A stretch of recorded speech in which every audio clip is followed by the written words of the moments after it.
Au-dessus du lac, là où la brume du matin effleure les pierres anciennes, le château de Menthon-Saint-Bernard se dresse comme un rêve immobile. Ses tours veillent depuis 1000 ans, gardiennes silencieuses des vents, des saisons et des histoires oubliées. Dans ses murs dorment les pas des chevaliers, les murmures des dames, les secrets des générations qui l'ont aimé. Chaque pierre semble porter une mémoire, chaque fenêtre une lumière venue d'un autre temps.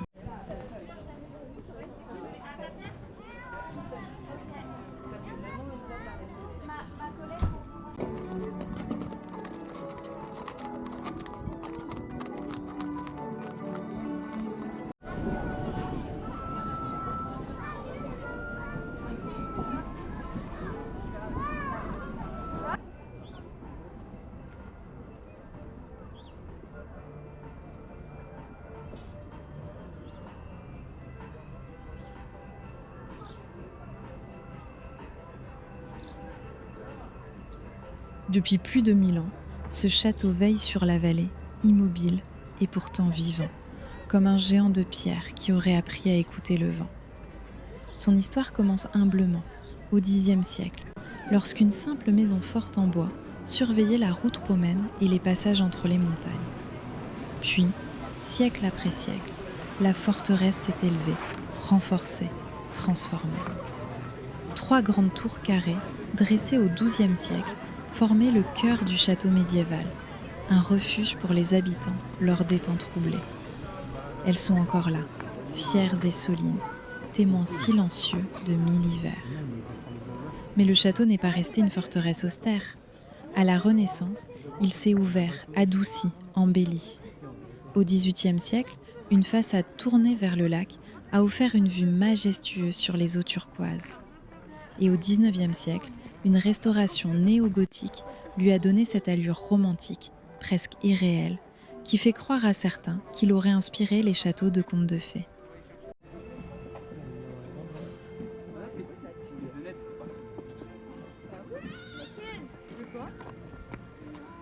Elle est la petite.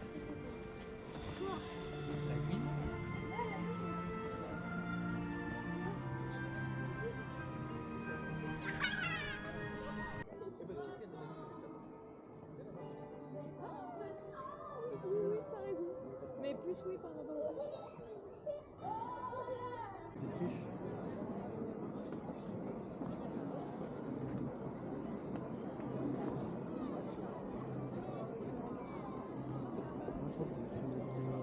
Quand l'hiver descend sur les pierres anciennes, le château de Menthon-Saint-Bernard s'éveille à une autre vie.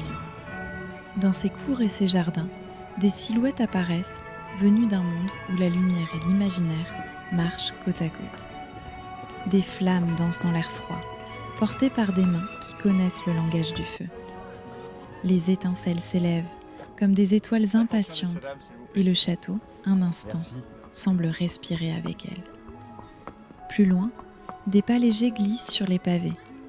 Des fées, des lutins, des voyageurs de rêve se mêlent aux visiteurs, offrant un sourire, un geste, une histoire murmurée.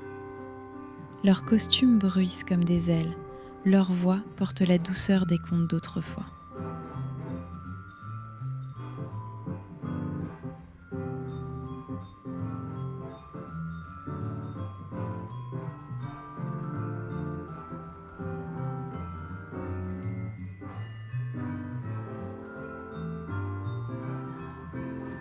Ici, tout paraît possible. Le merveilleux se glisse entre les arches, le souffle du conte s'invite dans les couloirs, et le château devient un théâtre de lumière, où l'imaginaire prend doucement la main du réel. Au pied de ces tours, le lac reflète ce monde suspendu, comme si l'eau elle-même voulait garder une trace de cette beauté fragile et éternelle. Le château de Menthon-Saint-Bernard n'est pas seulement un monument, c'est un poème de pierre, un souffle d'histoire, un éclat de rêve posé au bord du monde. Et lorsque la nuit tombe vraiment, que les lumières s'allument une à une, le château devient un théâtre de rêve. Chaque pierre, chaque ombre, chaque souffle semble participer à cette fête silencieuse où l'enfance retrouve sa place. où le merveilleux reprend ses droits. Au château du Père Noël, ce ne sont pas seulement des spectacles, ce sont des instants suspendus, offerts par des mains passionnées, des voix qui savent raconter, des cœurs qui savent émerveiller.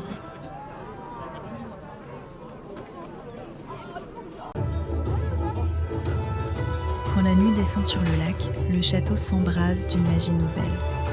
Les flammes des artistes dansent dans l'air froid, les étincelles s'envolent comme des étoiles fugitives, et les rires des enfants résonnent sous les voûtes anciennes. Alors, le passé et le présent se frôlent, comme deux ombres qui se reconnaissent.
À l'intérieur du château, le temps ralentit.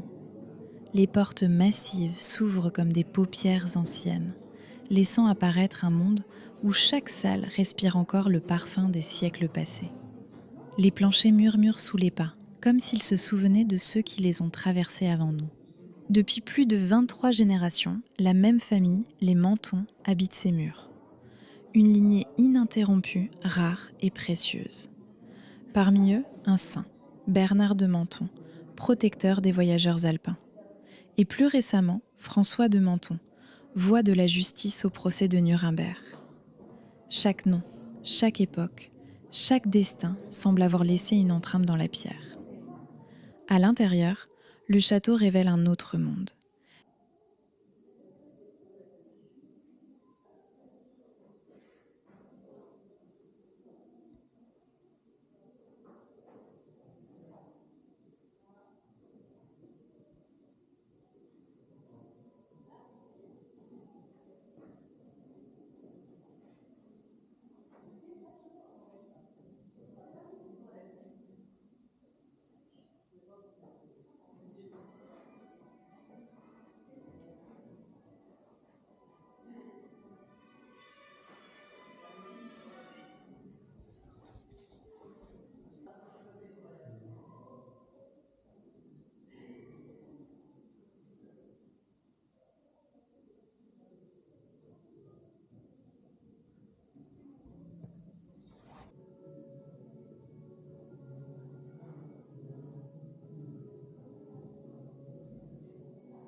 Et puis il y a les escaliers, ces spirales de pierre qui montent et descendent comme des chemins secrets vers d'autres époques. Chaque marche porte la trace d'un passage, d'une vie, d'un souffle. On y sent la présence discrète de ceux qui ont aimé ce lieu avant nous. À l'intérieur du château de Menthon-Saint-Bernard, on ne visite pas seulement des pièces, on traverse des souvenirs. On écoute des voix qui ne parlent plus. On touche du doigt un monde suspendu, où l'histoire et la poésie se tiennent par la main.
Dans la grande bibliothèque, les livres veillent en silence, alignés comme des gardiens de papier, porteurs de secrets, de prières, de rêves oubliés.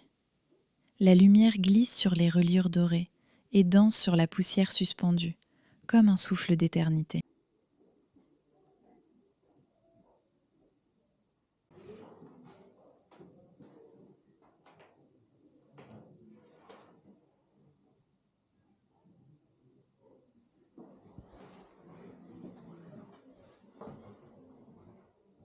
Ouais, souris.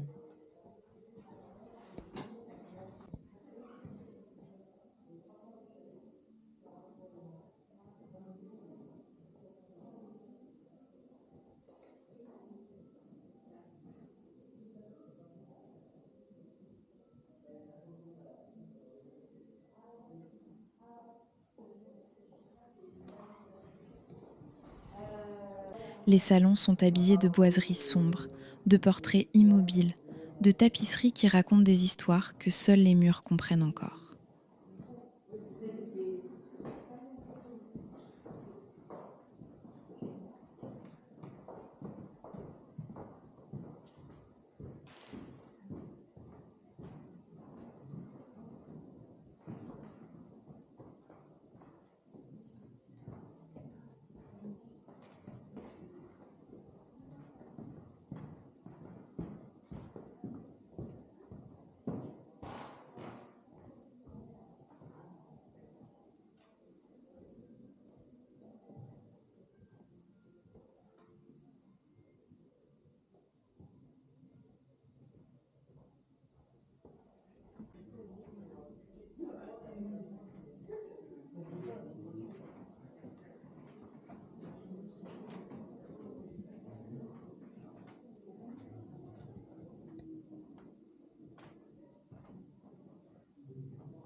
Les chambres, drapées de tissus anciens, semblent attendre le retour d'un voyageur disparu.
Perqué sur son rocher de 200 mètres, dominant le lac et la réserve du Roc de Cher, le château de Menthon-Saint-Bernard est bien plus qu'un édifice.